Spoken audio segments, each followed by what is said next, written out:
special report with a conversation with Dr. Ted Traylor from Olive Baptist Church in Pensacola, Florida. I'm your host, Jennifer Rash. Dr. Traylor, thank you for joining us. Thank you, Jennifer. Honored to be with you. All right. Well, you're sitting down on the Panhandle, and the storms have just passed through there and headed up north and past us here in Birmingham as well. So we're all thankful that we can be talking. We were worried about the connections and all You potentially bet. with the weather, but so I'm glad everybody's safe down your way. I just wanted to just to share with our listeners and viewers a little bit about what life has been like for you through all the years. You've been at Olive Baptist for more than 30 years now, I believe. This Um, coming October will be 31. 31 years almost. Okay, and then you've been in ministry pretty much since high school, 1970. college. Yeah, high school, started preaching when I was 17 years old, and have my 50th high school reunion coming up in May. And so about 50 years. Okay, so you got about 50 years in ministry, 30 there, 31 at Olive Baptist. Also, what I love about your resume is that you have served at all levels. You've been in church life, you've been in associational life, state convention life, in the national denominational life, all of the different levels. So I would love to hear what you've seen in all of those areas and what you've seen. Maybe share what's worked well, what you maybe would have done differently if you could go back, or what you've seen others do that you wish you could have mentored and changed. Or Sure. just talk to us about what it's been like in your journey and what you would love to pass on to the next generation. Well, Jennifer, I've pastored 4 churches now, and one of those I was a Samford student when Dr. Sigurd Bryan called me to his office and said, "There's a little country church out here.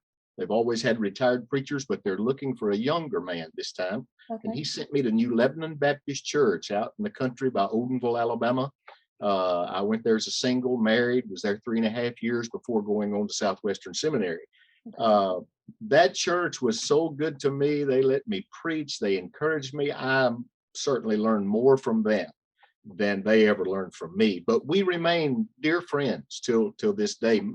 And we saw several young men called to preach out of that little congregation that went forward with the gospel. And so that always encouraged me. But that country church, loving people, uh, I had an old man. He was the deacon chairman. Been a deacon chairman, I don't know, forever. uh, Mhm.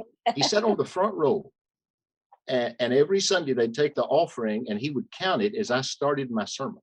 Oh no. And he would get to the end, and everything was fine until he poured the change out of one metal plate into another. And of course, he would rattle.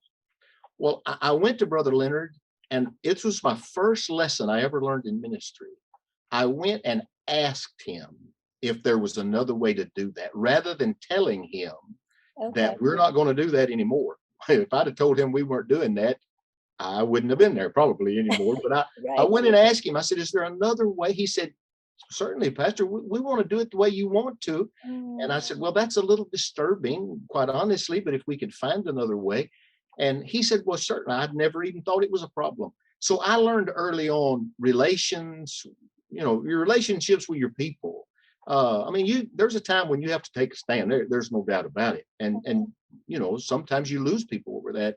But I found, when you love your sheep, they tend to love the shepherd, and they want you uh, to do well. So that was my first lesson in that little country church and I have carried it with me all of my days. From there to Southwestern, then to the First Baptist Church of Henrietta, Texas, which was the first time I'd ever been in a county seat. Had lived in a county seat town of about 3,500 people. The First Baptist Church right there on the right outside of the square. Okay. And it was the first time in my life I knew a banker and a lawyer and a doctor. I'd never been in a church like that. Coming from rural Northeast Alabama, we didn't have That's any. right. You're from Sand Mountain, right? Yes, Okay. Pisgah is my home up on Sand Mountain, and I love that place. They put so much in me when I was called, let me preach and mess up and taught me, and just a great place. I tell everybody I got my learning at Southwestern, I got my burning on Sand Mountain, and Ooh, so I like I put those two together. And but I went there to Henrietta. I learned more about dealing with people in what we would call a white collar situation, though they were cowboys and everybody else in that church, but there were leaders in the community. And so I had to learn a new relationship. with those people. From there to Dallas, to the suburb of Dallas, to Garland, Texas, to Orchard Hills Baptist Church, largest church I've ever seen in my life. There were 600 people there when we started. I was there about 3 years, and we got up to about 900. Those were days that, oh my, it was relationships. It was the first time I ever really built staff. And so now I was having to have relationships not only with my people, but with coworkers that were around me. Mhm. So they were there. I'm getting a little echo feedback. Are we okay with the? Yeah, I Okay. think we're good. Uh, Okay. so But that made me think good. though, you're Uh, right, the thought of, being the pastor with no staff members is a different scenario than a pastor oh, with. all together. Yeah, okay. So, and you begin to put your arms around those men. They love you, you love them. And then almost 31 years ago, coming here to Olive has just been remarkable time for us. I tell everyone I've been here 30 years, 29 of the happiest years of my life. We went through a very, very difficult time in 1997, and Mm. didn't know if we were going to stay, go, wanted to leave, couldn't leave. But God was just, I tell everybody, he was knocking everything out of me that was not Jesus. That's what he was doing. He had me on the potter's wheel. He was just honing me and making me. And I learned a lot about me and about people coming around me and helping me there. And then you mentioned storms, and I'll say this, and we can move a little forward. Maybe some other things you want to talk about. In the 30 years I've been here, the great things God has done have all come through storms, Mm. literal hurricanes. Those have been transitional points. Uh, Leo Day came to be our minister of music. He was a black gentleman who served at New Orleans Seminary, and we had just lost our minister of music. I had him come over and do interim work for a month, and that's when the storm hit New Orleans, and New Orleans Seminary was underwater. We called Leo to come be our interim, and he stayed with me 7 years and became our minister of music. So we put his face and my face on the platform, on the television, on the uh, computer screen. It made an impact to our community to put a white man and a black man together on the platform. And so Right. we had a desire to have racial reconciliation leadership come out of our church for the Panhandle of Florida. I didn't even know what that meant. But God sent Leo, and together we became fast friends. And so we saw some good things there. Out of a storm, then was born what we call our ministry village, the Caris House. I have ladies court ordered to us out of prison that we have in our ministry here. And that all came because I was walking out on the church parking lot. We had 26 18-wheel trucks on the back parking lot, most of them from Baptist state conventions coming with feeding units and helping and disaster relief. And God spoke to me and said, son, you don't have to have a storm to do this all the time. And so that started our physical ministry, our feeding, our caring for the down and out. And that we had really, we had a food closet like everybody else, but we do this now full time, 5 days a week with full staff. And so that came out of that. And just storms have been good to us, but you have to learn not just to react to them, but to respond to call to God's. Well, he gives you a platter with potential, and you Mhm. look at it, and God makes something out of difficulty. What are some things that, as you look back, that maybe you mentioned the 97 moment and a few other times, what are some other moments where if you could go back now and you could thump yourself on the head, what are some things you might change or tell yourself? I probably early on would slow down and spend more time with my own family. Mm. I have two great kids, two wonderful grandchildren. They're all here now in the church. They gone out to educate, come back. But I got really busy, and thank God for my wife, who really was the heart in rearing those kids, but they needed their father. And Mhm. I remember the day I went to my deacons and said, my son is about to go into uh, ninth grade football, and we always have deacons meeting on Thursday night. And gentlemen, I would like to move that. And I asked them, just like I asked Mr. Martin back there at New Lebanon, I said, I really need to go. Can you? And they said, well, certainly, Pastor. And so we moved the deacon's night so I could be with my son as he played football for the first time. So making time for my kids, my wife, my family, so very important. Um, as a young guy, I mean, you got zeal and you're going to do it, but you just have to learn to breathe and take a break and refresh yourself and refresh your family. One of the things that I learned early on, and then staff relationships. I try to work hard at that. I don't always bat 1,000. That was the difficulty in '97. I had to release a man. And, I loved him, but it just was not working, and I had to make a hard decision for what I saw as the whole rather than for the good of one. And that was very hard because I loved him, love him till this day. But I had to make a choice and I did. Some people didn't, of course, like that, and I understood it. But God sent me a great story through that with three men who traveled north. It's a sermon I've preached. Matter of fact, this coming week, I'll preach at First Baptist Church, Tuscaloosa, the men's rally. Okay. And I'll share the three mighty men of God that God sent to me, who brought me water from Pisgah, like David's mighty men brought him water from his well in Bethlehem. They literally did that for me, saved my ministry, saved my life by Mm. coming in and gathering around me. Lay people are phenomenal. Baptist people are just great. You got to lead them, but they will help you. And so I learned to love my staff and love my lay people, love my family. Those are some things I guess I look back, I could slap myself and say, you could do that better, as you said, thump yourself in the head. Right, right. Well, those three mighty men, is that something you would suggest or try to help younger pastors realize is to have people surround them, to have those close prayer partners, Without friends, accountability partners, all of those kind of things? Is that it? Yes, those people that Suggestion? you pray Mhm. with, you love on.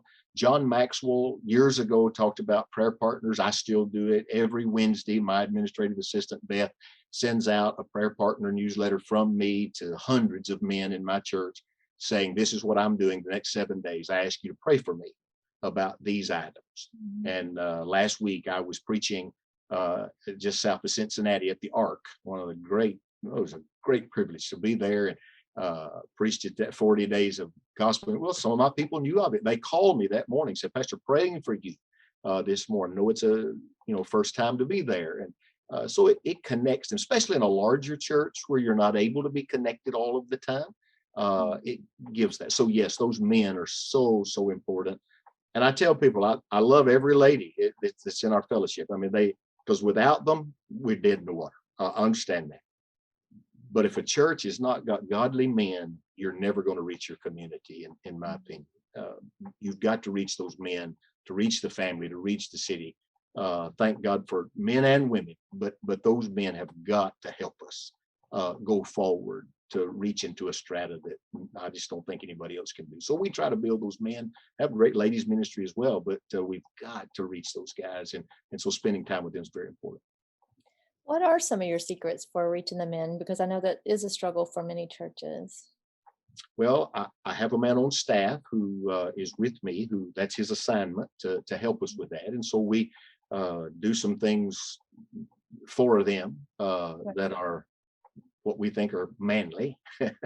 uh, I like we, it. call, we call it the ordinary men, is what we call it, is that God raises, he takes just a regular, ordinary guy and uses him for God's glory. So we have ordinary men's ministry, and we get together, we eat, we fellowship, we train, we go forward. We just this past week we had Rick and Sherry Burgess with us for a Saturday morning Mhm. for a marriage conference, and of course, Rick's just a man's man, and he can talk to you to worse than a preacher can. So and it really Mhm. helped us. So we do those kind of things. But then we've got these small groups of men, and they just organically kind of grow up. You can't make them happen.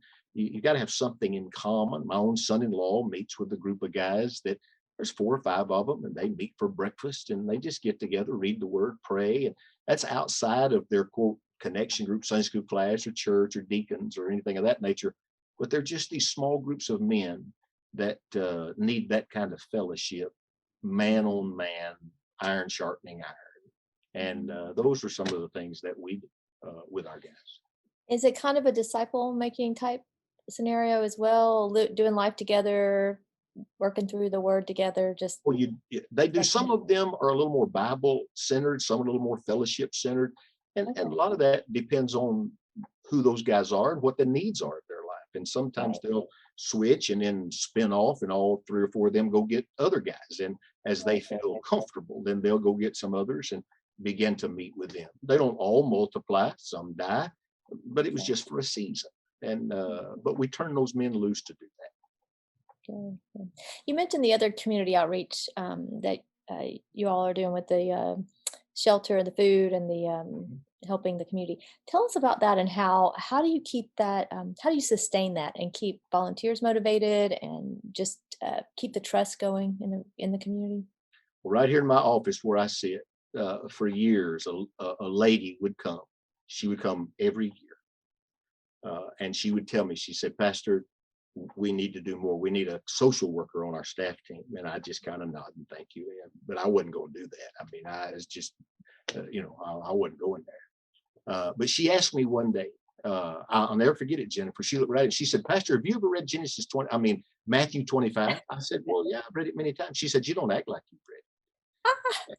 And I said, "It's the only person I've ever asked to leave my office." And Jean Ray's her name. She's my sweet dear friend, social worker here at the hospital. And she said, "We must look at this." Well, she's dead and gone. But after she left, she went out the door, but God didn't. And He lodged that in my heart. The least of these, that's our theme. And she told me we've got to do something for the least of these. And then out of that storm, that's how that was birthed.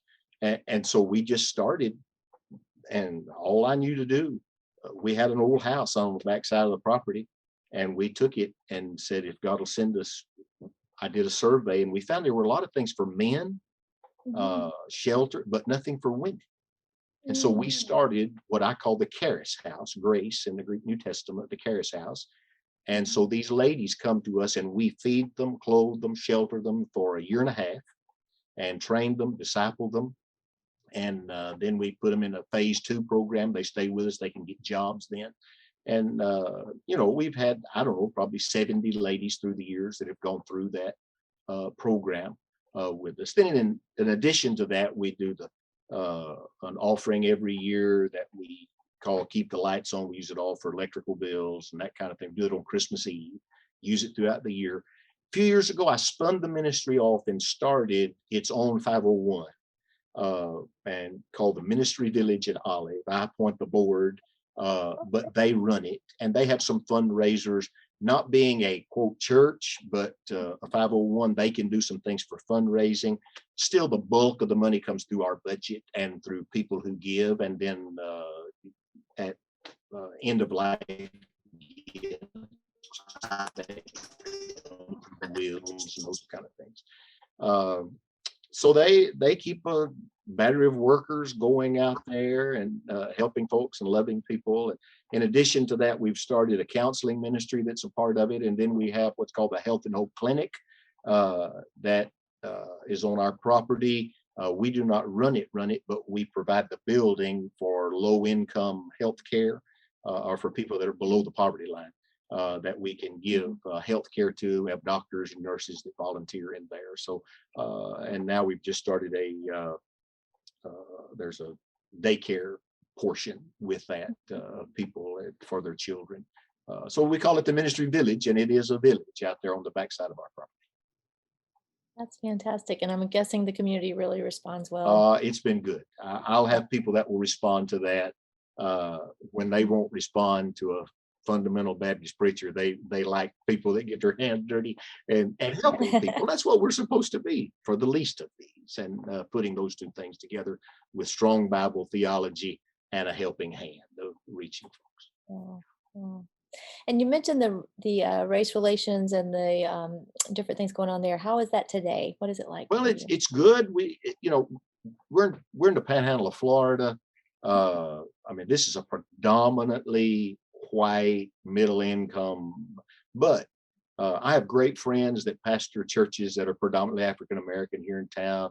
Lonnie Wesley is one of my dear friends. We preach for one another, have things together, and so having those kind of, just going to lunch with those guys goes a long way. But having Leo on our staff, then we began to see more people of different races come. Sunday, I looked down and there was a family of five had just moved to Pensacola from Honduras, had come across the border, wound up here. Only the little boy spoke any English. And one of Oh, my ladies was there with them interpreting. And we have a Russian ministry that meets on our campus that we do here. We have a Spanish mission that we have here. But then the racial component of black and white, it's mhm. not easy. You're in Alabama, you know about it. It, anybody says that's easy, they've lied to me. I mean, it's just, but we have to work at that. And Mm. so that's what we've tried to do, is just work at it and get better and better. Leo was there. We had our first uh, deacon chairman about 6 years ago, who was a black gentleman. He was our chairman of deacons. And, the people that get into those kind of places and they help us up front. When you change the platform, you change the face of your church. And Mhm. so we didn't do that for that reason. God did it for us. So he brought Leo to us and helped us 1,000 different ways. Mm. And okay, so I have to bring up too, you said First Baptist Church Tuscaloosa. We have to Yeah, talk about our common bond with the Roll Tide, right? So I know you are an avid Alabama fan and very active there. I believe also on the board of the Fellowship of Christian fellowship Athletes Christian athletes with my friend Gary Kramer. at the University of Alabama. That's right. Um, how does your passion for Alabama football and sports in general play out in what you do Sunday after Sunday and day after day in the ministry? Well, number one, I don't talk about it in the pulpit.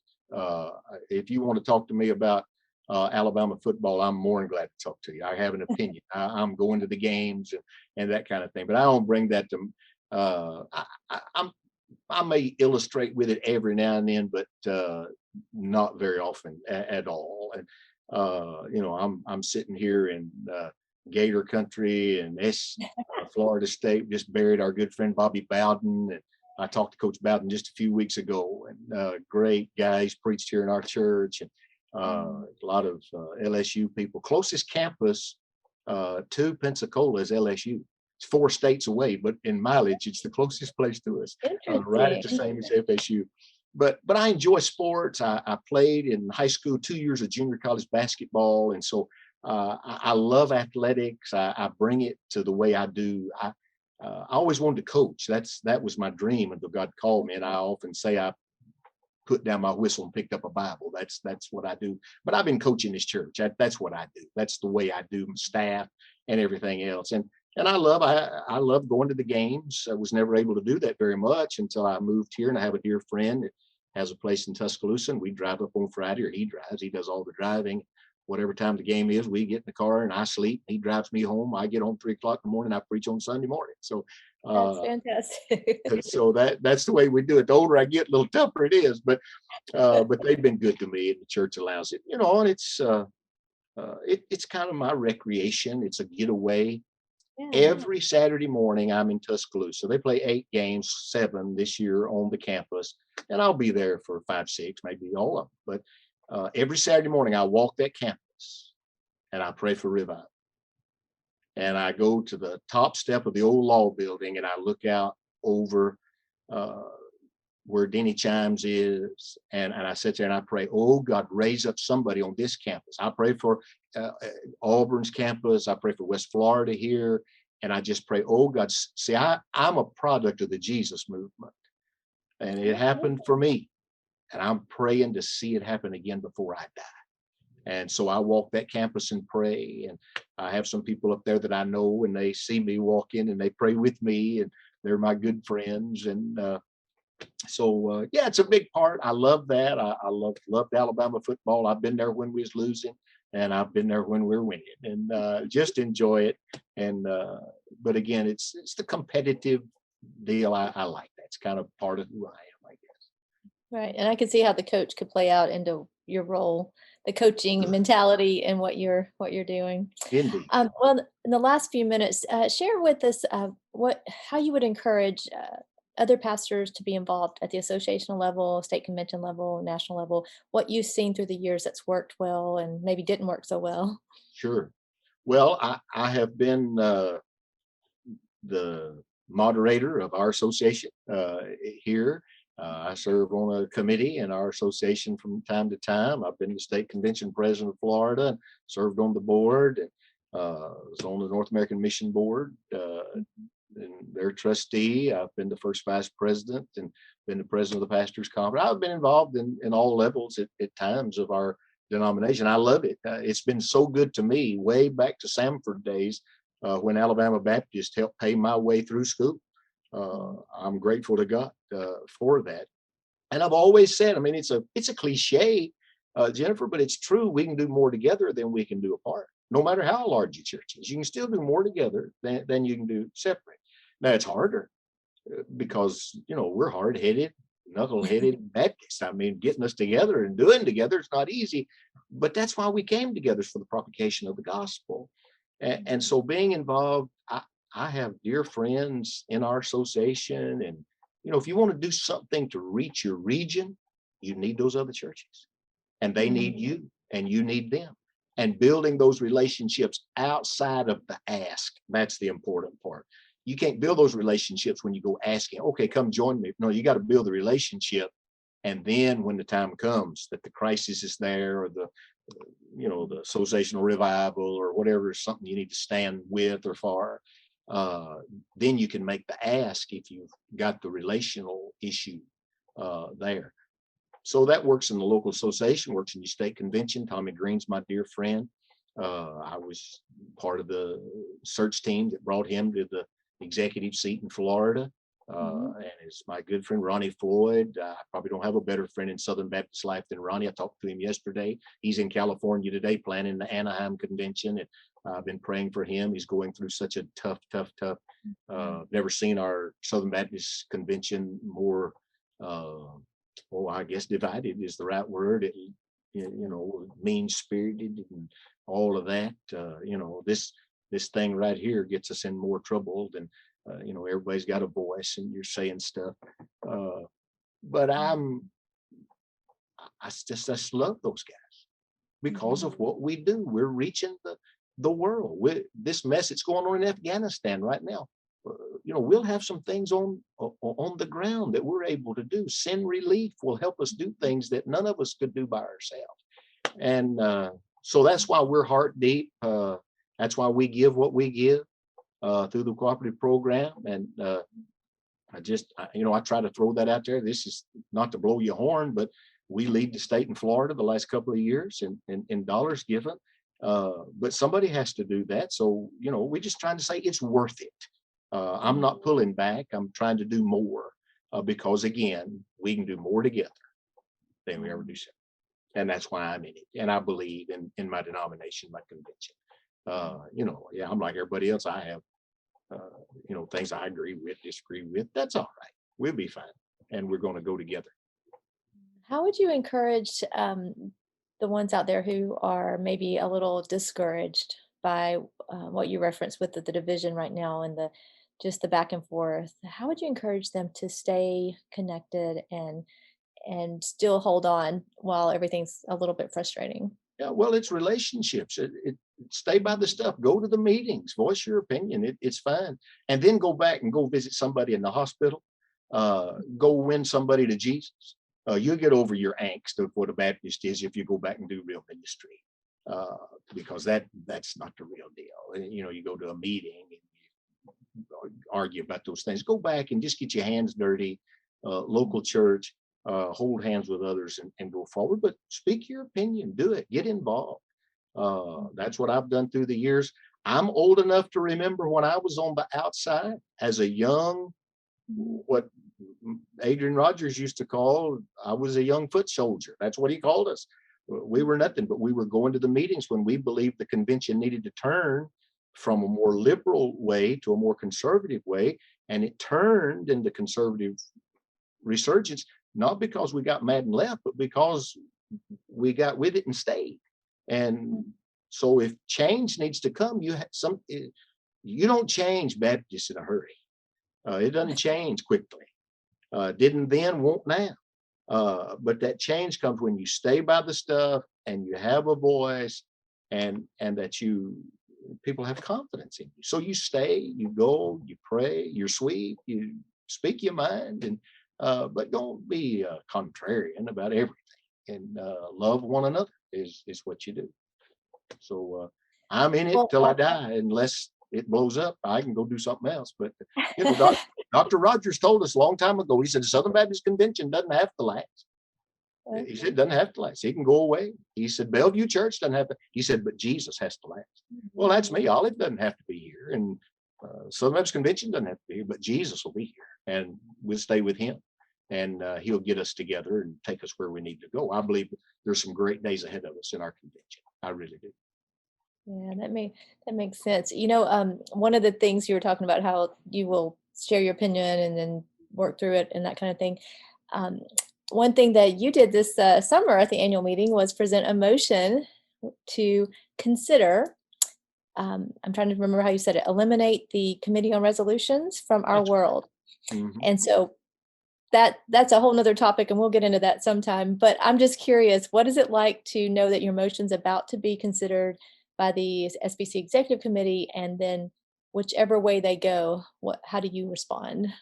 Well, I've been going to Southern Baptist Convention. The first time I went was 1972. I was a senior in high school. My director of missions took me to Dallas. I've been going since then. I think I missed two in all those years. That's the first time I've ever made a motion at Southern Baptist Convention. Wow, Uh, really? yeah, I preached at the convention. I brought the convention message. I've done a lot of other things, been on committees, but I never stood at a microphone and made a motion before. I didn't know how you did Hey, it. Uh, bucket list, right? You had a bucket list. Check, check. I did. I had fun.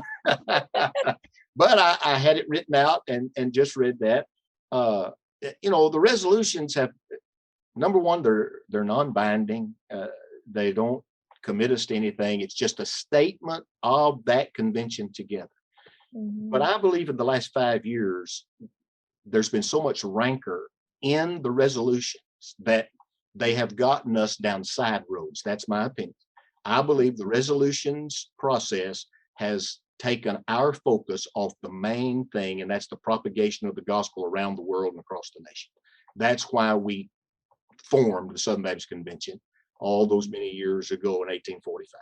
We started to get the gospel out. The resolution, the deal we did in Birmingham, I'd never heard of CRT. I didn't even know what it was. And we voted on something I didn't even know. I got home, I began to ask people, you ever heard of this? Or I found one young apologist in my church who said, Pastor, I think I can help you with that. And he began to, I didn't even know. And for 2 years, we didn't have the convention, of course. I mean, that just was the highlight of everywhere you go. And I thought, it doesn't even bind us to anything. What are we doing? And so Mhm. I just am of the opinion that we're better off not resolving about anything else and resolve to do the gospel. And so I made a motion that we do away with it. And I mean, they'll talk about it at the executive committee, and they'll call me and ask my opinion, and I'll tell them something. But hey, that's for those people to decide, not me. But that's my opinion. I think we'd be much better off without doing resolutions. Uh, we've got to ERLC. If there's something we have to speak to, we have a whole entity that can speak to substantive issues. We have 6 seminaries that all teach ethics, and out of those ethics departments, they could speak to all of those issues if need be. And if the convention makes a statement, it doesn't even bind me to anything. The the the megaphone is the local pulpit. That's where we speak these issues. You're not going to speak for me no more than I'm going to speak for you. Uh, so I just think it's a bunch of bluster and thunder that amounts to nothing, in my opinion. So I think we'd be better off without it, and have a good fellowship, eat some cake, or have a sermon instead of having a resolution. I don't there If you- are things, Jennifer, that we need to speak to, and we Right, have right, to right. find a way to do that. But we have ways, as some of those I outlined. And if they're very substantive, we could even put them in the Baptist Faith and Message, as we have in days gone by when we've changed it a little bit in order to put those things there that really give them teeth. But right Mhm. now, we just make statements and there's no teeth. And all it does is grab headlines from the secular press and get us off the main thing that we're supposed to be about. That's one preacher's opinion. And that's why I made the motion. Yeah, it makes sense. Well, what was it like standing at the microphone making that motion? Was it Well, there's really lights in your nervous? face and people all around you, and it's loud, and you can't tell if you're being heard or whatever. But when I got back to my phone, I'd been heard. I had a lot of response from people. Most of them pretty positive, saying that's good. I'd vote for that right now. But we'll see what the executive committee does with it. And I tried to form it. I did my homework. Tried to form it in such a way that they could deal with it and make it. I talked to some people about how to write it, and so that not be ruled out of order or that kind of thing. So I think they'll at least give it a look and see what happens. Yeah, that was actually really smart because a lot of times they get ruled out of order just because of presentation, That's that correct. kind of thing. Yeah. All right, all right. Well, as we wrap up, what are some ways you would suggest all of us as Southern Baptists be thinking, praying, working just to step into this next season of whatever that's going to look like for us? Well, we've got to have a renewal and revival within our hearts. For Mm. me, I all of a sudden I have 12. I have 12 young preachers in my church that God's just raised up, and I meet with them every other Sunday night and just pour into their life. And for my baby boomer generation, I believe we've got to pour into this next generation in that way. I mean, I'm a preacher. That's what I love doing and leading and coaching. But boy, to coach those 12 young men that all of a sudden God has given me, I believe that's what we've got to do is fashion and shape this next generation. Of course, they're not even the next generation. They're one removed from me. They're my children's children.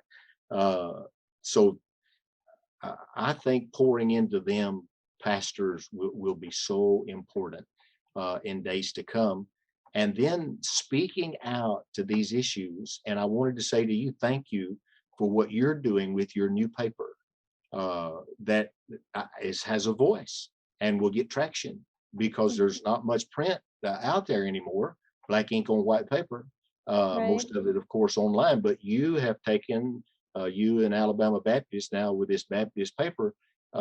There's a way for us all to speak out the truth, and you guys are doing a great job with that. And I wanted to commend you today and thank you Well, for thank being a you. part of that and speaking into it.